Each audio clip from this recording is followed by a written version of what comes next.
This is Robert Guderian, and today we are picking up on what we left off talking about, which is strings and how we can work with strings and what they are. Strings are objects. We will look at objects later on in this class, in one of the last 2 weeks, and this is the first one that we get to use. And for now, all objects are data and methods to work with that data. So in the case of a string, the data is all of the letters which are stored in a sequence that is maintained. So it's always going to be in the same order. And then some things we can do with it. We've already seen format. That is a string method.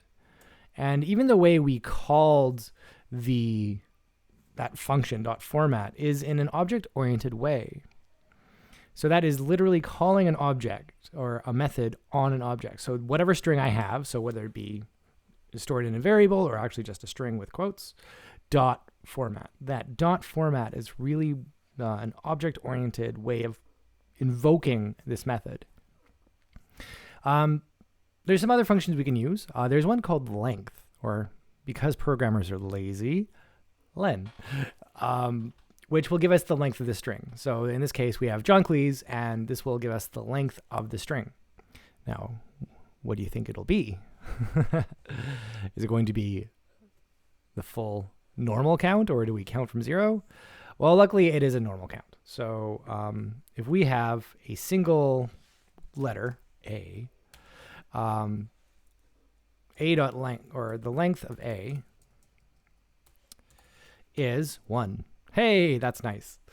But what does that mean for the valid range of indexes we have? Well, it means that our valid range is 0. So we go our indexes.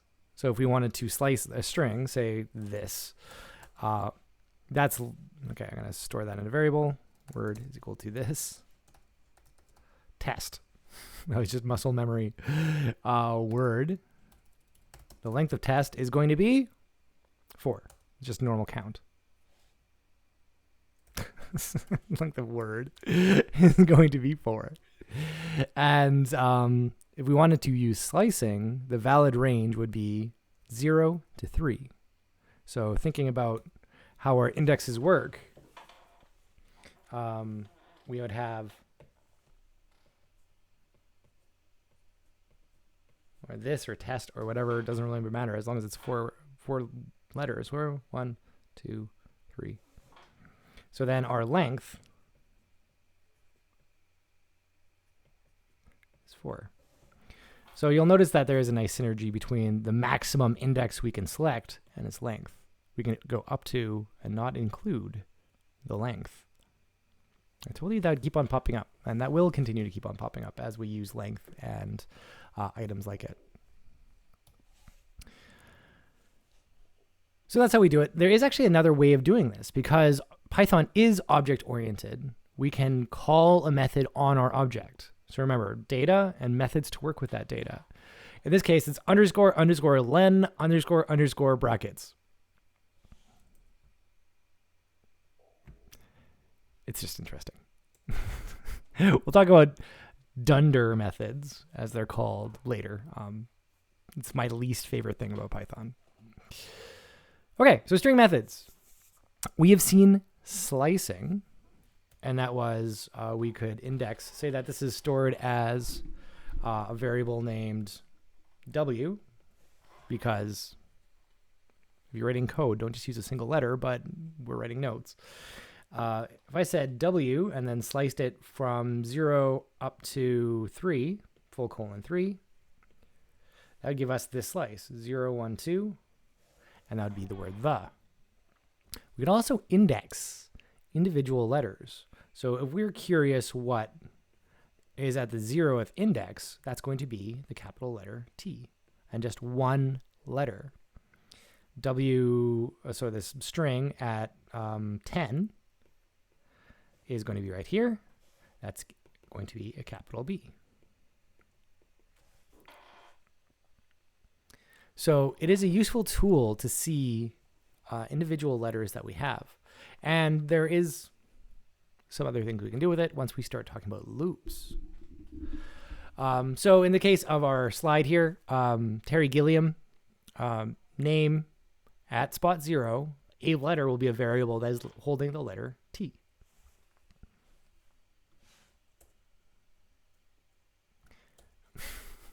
I already talked about the valid range. You should know it. Okay, there is many more methods we can look at here. Of course, this is a hyperlink.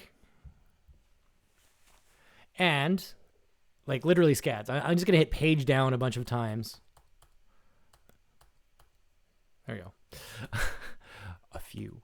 We actually have a perk because this is all online that I don't have to give you a cheat sheet. In years gone by, I would say, here's a bunch of methods. I assume that you know how to read documentation. And now I can actually assume that you can get to do the documentation and read the documentation. So this is always available to you, and that's great. Know how to read these. There is some weird syntax. If you see, I'll make this bigger for everyone.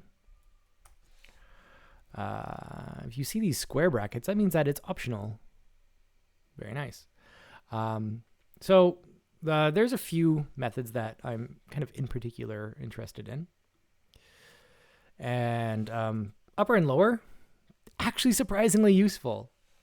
If we look at the code, I still have this word. What do you think word dot upper? Well, it's going to set the whole thing to uppercase and be very bold. And then, of course, dot lower will make it all lowercase. When would that be useful? Well, what if we wanted to see if two strings were equal and ignoring the case? Well, we could say lower the case on both and then check to see if they're equal. Not that we know how to make things equal yet. There is also find. So let's look that up inside of our documentation. This is alphabetical. Find, sub, start, end. And there's nested square brackets. Oh my goodness, this is so confusing. It's actually not. What this is saying is we're looking for a substring within this string, and it'll give us the first index of the substring. We can say start at a certain point, and that's nice. And then if we have start, we can also say end at a certain point. So we can get a check for substrings within a substring. Very meta. Ooh, you know what meta means now. So this is quite useful. I believe I have a nice long string over here. I believe it's called quotes. I can see that up in my variables here. Quotes. Rob said it's a great day, and I can double check that that's the case. It didn't say that. So I can say quotes dot find. Okay, is the word said in here? Well, yes, it is. It's at spot 4, and we count in from the side. 1, 2, 3, 4. It starts right at that index. So, 0, 1, 2, 3, and then we're at 4. Depends how you want to warp your brain around it. My brain is already well warped around this, so both indexings make sense to me. What if I say bad? -1. Well, -1 is not, well, technically we could use that for indexing. The index of -1 would be y. It's the end of the string. But in this case, if we look at the documentation, -1 will say return -1 if sub is not found. So we can check to see if that is in there. There's also an in operator. We'll talk about that a little bit later. And this is actually some surprisingly good documentation. So that is a useful tool for us if we're just looking for a substring. I'll probably make you do that manually one day because it's actually really good practice. But we'll see. Also replace. This is fun. So you don't like Rob. Rob is okay, but Heather is better. So we're going to say quotes dot replace Rob with Heather. And then it'll just return saying, Heather said it's a great day. It'll find all of the spots. It finds Rob and replace those with Heather. Again, is this useful? It actually can be. If you need to do some data cleaning and get rid of backslashes or quotes or weird characters that don't work for you. Replace is a very powerful tool that will let you do that very easily. I advise that you just kind of scroll through these and just be aware of what is available to you. There is lots and lots and lots of different things that it will just happily do for you. We will probably use strip eventually. I don't know if I'll use rfind, which is find from the right, the first index of it. And we will use split. That one's kind of tricky. And we'll return something that we don't quite understand yet. Woo! Starts with, does this string start with something? So if we're looking for titles, we want to find all the ones that say Mr. Well, we can say, does this title say Mr. Robert Guderian? Great. Does it say Doctor? Search for Dr. Heather Matheson. Lots of really good stuff. So take a peek through it, know what it's there. You might find that it'll save you a bunch of time. Almost all of these we could do ourselves probably in about 3 weeks. There's not a lot of magic there. You just have to think about what it's actually doing. String immutability. This is interesting. Objects are stored differently than primitives. So primitives are instant floats. In other programming languages, char is another one, but here Python is special and that need not apply. So what this means for us is that I get to draw you some boxes and lines. So our program runs here. All of the function calls we have get added to something called the stack. I'm going to say function 1, fun1. And that's a method call. And that's calling fun2. We know how to call methods. Soon we'll be able to write our own methods, which is good too.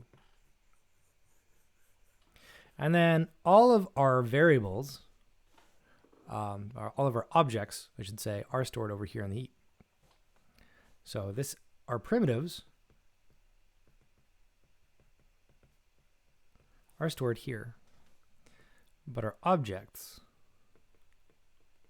are stored here.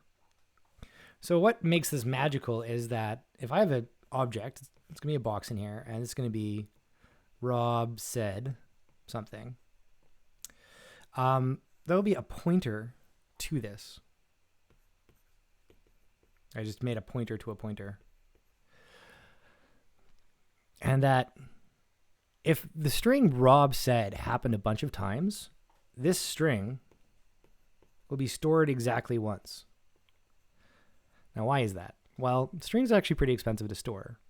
Each character gets stored as 8 or 16 bits, so 16 ones or zeros. And you've kind of got a sense of what bits and bytes are.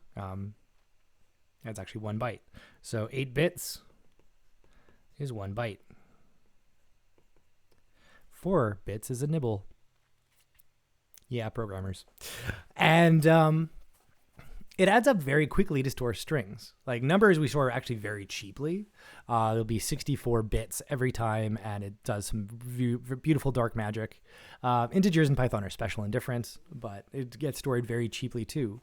But storing text is very expensive. So what an optimization is that anytime I have that string, there'll just be a whole bunch of pointers pointing to that same space. So I don't have Rob said stored a billion times because it doesn't make sense. I can store that once. But the problem is that if this wants to make a change, so I said, change this. So Rob said, and now it wants to say Heather said. Well, what's going to happen? Oh, I don't have space for set. I should have made the box second. Is that any other one else that's pointing to this? I'm going to say some other code. Well, you can't just change this object because then it would change for everyone. So what we want to do is get rid of this old reference and have a new reference to our new string. So strings are immutable. We can't change them. And that is for this other code to protect them. And really from ourselves, because we're the ones who maybe wrote something in a sloppy way and all of a sudden it's not working the way we expect. It happened so much, they made strings immutable. It's such a common problem. So just remember for now that strings are immutable, and that when we change a string in any way, the old string, I say it's destroyed. It's destroyed once there's no more pointers to it. But if you're the only one pointing to it, that old one is destroyed and a new one is made. At minimum, a new one is made and we're pointing to that, and the old one goes away. Somebody else might be looking at it. We don't care about them. We only care about ourselves. So this doesn't change the way we use it. It's something we need to know. This is better for memory and it's faster, assuming that we're using these same names all the time. But it's just something to keep in our minds that strings are objects, but they are stored in a special way. Once we start talking about other objects and how they're passed around the system, this starts to matter. So that only matters once we start writing our own functions. And it's an amazing thing to do. Creating our own functions keeps our code very tidy, very clean, but there is some new considerations we need to make. I hope you're having a good day, and I'll talk to you later.